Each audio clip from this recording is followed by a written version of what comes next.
Hey y'all, welcome back to the Farmer's Table. My name is Jess. Thank you for being here with me in my kitchen today, where I'm going to share with you, I think at this point we could call it my famous salsa recipe.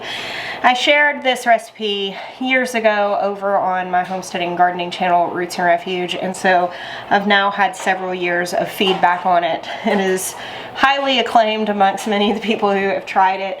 I will put a link down below to the printable recipe, but I encourage you to just hang out here with me in the kitchen on this video to go through the process of making the salsa, because I don't ever measure any of this stuff. I just kind of go through this process, tweak it a little bit each time, and you may find yourself needing to do the same.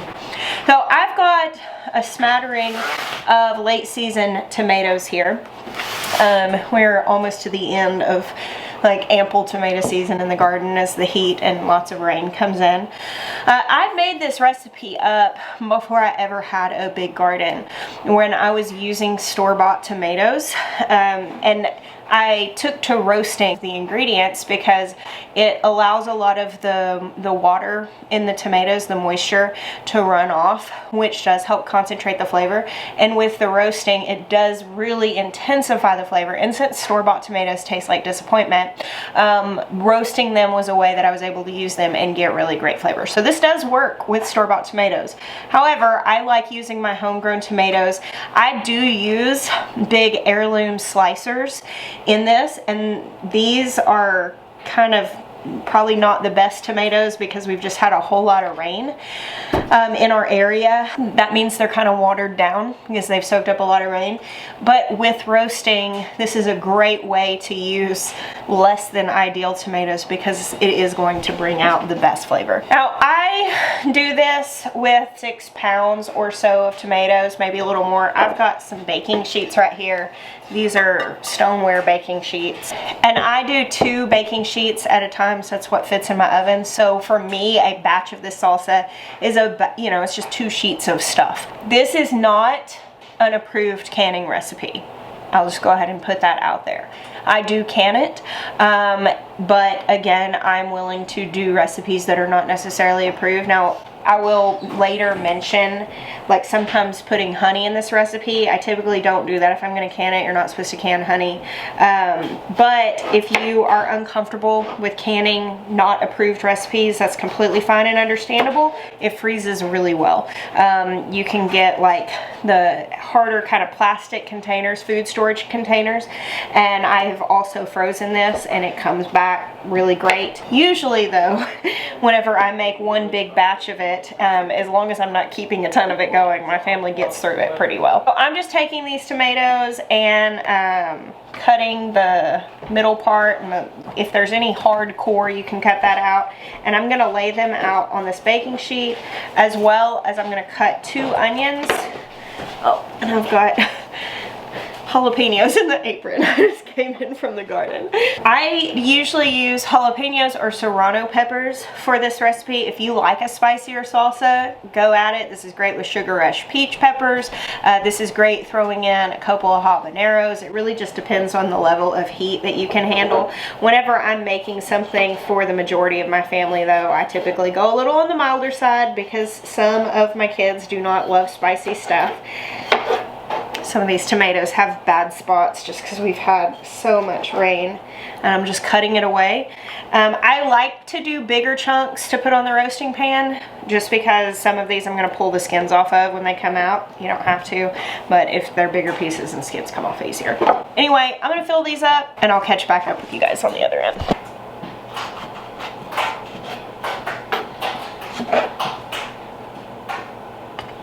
So here's what my tray looks like, or my trays look like. About 6 pounds or so of tomatoes. This may be closer to 7 pounds, it's fine. 2 onions cut in half. I've got a head of garlic, which is going to be between like 10 and 12 cloves. There's probably a few more than that there. And 8 to 10 jalapeno or so peppers. I mean, you can play with this. I do encourage you to make this your own. So this is all going to go in the oven to be roasted. I've got my oven preheated to 350 degrees. Now, the goal here is not necessarily that it has to be cooked for a certain period of time. I'm going to do about 45 minutes at 350 degrees. I'm looking for some like browned, blackened little tips and bits. I want a lot of the liquid to be released, and I just want to essentially roast these down some. If you are going to do this on a metal pan, it's completely fine, but you probably want to line it with something because tomatoes are fruit and there's a lot of sugar in them, and if you're going to roast anything with sugar for 45 minutes in a 350-degree oven, you are looking at the potential of some pretty gnarly sticking. And so I've got stoneware here. It's very forgiving of that, but if you're using metal, line it so you don't unintentionally burn your pan. All right, these are going in the oven. All right, I've just pulled these out of the oven, and you can see I've got some brown bits. Everything's kind of collapsed, and there's a lot of liquid on the pan. You can go a little longer than this. Things can cook a little bit more, but this is roasted enough, and I have somewhere I have to be, so I'm going to go ahead and blend it up. So I have all of my roasted ingredients here, and now I need to add some fresh cilantro. I've got a bunch of fresh cilantro right here. Then I'll just cut the stems off of and add the leaves. This, I think, is preference. I like a lot of cilantro in mine. If you don't like cilantro, you can leave it out. I'm also going to add the juice of a couple of limes. You can use a lemon also. We just need some acid on that. That probably comes down to between about a 1/4 cup of juice or something like that, up to 1/2 cup. Just taste it. And you can add cumin. That's a good addition here. A couple teaspoons of cumin goes really well to give it more of kind of like a salsa flavor. If you are using store-bought tomatoes, you can add up to a 1/4 cup of honey. And I know that's kind of strange, but it really, really marries well with the flavor of the tomatoes and gives this like a little bit more depth. When I'm using in-season fresh homegrown tomatoes, a lot of times if I add honey, it is way too overpowering. So I'll completely skip that. So I'm going to mix this all together and taste it and decide if I want to add that. All right, so I do this in batches. I've got a really big bowl here, and I just blend up batches. I have a big food processor, but this is a lot of stuff. So even with a big food processor, I need to do batches. I also mentioned earlier about the skins. So when you roast tomatoes, the skins come right off. You don't have to peel them off. If you're going to run this through the food processor, it's completely fine to leave them on, but you will have tiny bits of skin. If that really bothers you, you can get meticulous about this. It really doesn't bother me. So a lot of times if they slip off easily, I'll go ahead and pull them off, but mostly I just leave them on. All right, so I'm going to start blending batches of this and then putting it all in this big bowl where I will mix it together.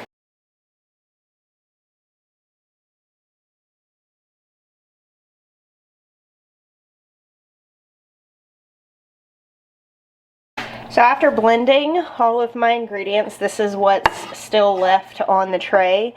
A lot of the juice, some of the skins, lots of the seeds. When I picked them up, if any of this stuff fell out, I just kind of let it go, and that's going to help our salsa be less runny. Alright, so here are my multiple batches. I'm going to mix together. As you can see, one of those batches I just blended the cilantro in. I'm going to add in my citrus juice, so lemon or lime work. And here you're going to salt to taste. This is different for everybody. I actually like my salsa pretty salty, so we'll see. And I'm going to put a little bit of cumin in. I don't really measure this, but I would guess it's, you know, just like a teaspoon or so. Alright, so I'm going to mix this up, and then we're going to taste it and see where we're at. When you're using fresh ingredients, it's really hard to make a solid recipe just because things can change so much in flavor seasonally. Hot salsa, obviously not it. You would want to cool this off before you ate it, but for the sake of tasting it, we'll... Okay.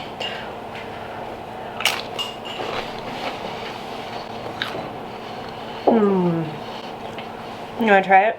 I'm trying to decide if I want to put anything sweet in it. I may put just a little bit, just because I like the... I'm just going to tell you right off the bat you want to put honey in it. I know, but the tomatoes are fresh, and so it could be overbearing. Let me try.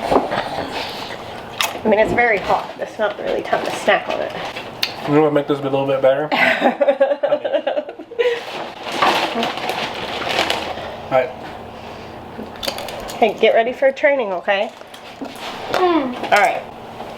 So, as I said, you can go up to a 1/4 cup. I'm, you know, a couple tablespoons here.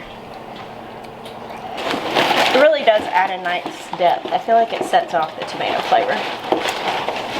Alright, you want to try it now with the honey present?